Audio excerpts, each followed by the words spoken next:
DPDCची बैठक झाली आणि या बैठकीमध्ये पत्रकारांना बसू दिल्या गेल्या नाही। अनेक दिवसापासून अनेक वर्षापासून DPDCच्या बैठकीमध्ये पत्रकारांना बसू दिल्या जातं आणि पत्रकार हे तिथून आपलं वार्तांकन करतात। इलेक्ट्रॉनिक मीडियासाठी असो का प्रिंट मीडियासाठी असो, या लोकांना तिथं बसू दिलं पाहिजे।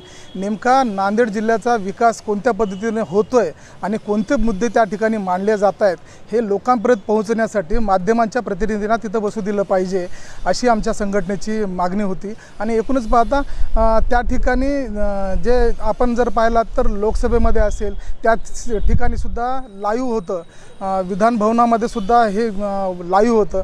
तर इथं नेमकं DPDCच्या बैठकीमध्ये काय चाललं आहे हे जनतेपर्यंत पोहोचू द्यायचं नाही का, हा सुद्धा या ठिकाणी प्रश्न उपस्थित होत आहे। आणि DPDCच्या बैठकीला पत्रकारांना प्रतिनिधींना बसू द्यावं अशी मागणी आम्ही जिल्हाधिकाऱ्यांना पण केलेली आहे, येत्या काळामध्ये पालकमंत्र्याला पण करणार आहोत आणि तसेच आपल्या राज्याचे मुख्यमंत्री यांच्याकडे सुद्धा आम्ही मागणी करणार आहोत की DPDCच्या बैठकीला बसू दिलं पाहिजे।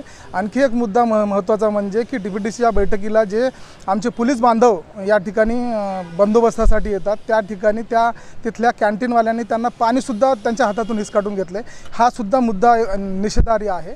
आणि एकूणच पाहता येत्या काळामध्ये आम्ही आता निवेदन दिलेलं आहे, त्या काळामध्ये आम्हाला याचा सकारात्मक हे भेटेल, प्रतिसाद भेटेल अशी अपेक्षा करतो। आणि येत्या काळामध्ये डिजिटल मीडिया संपादक पत्रकार संघटनेच्या वतीनं असे समाज उपयोगी जे विषय आहेत ते उचलले जातील।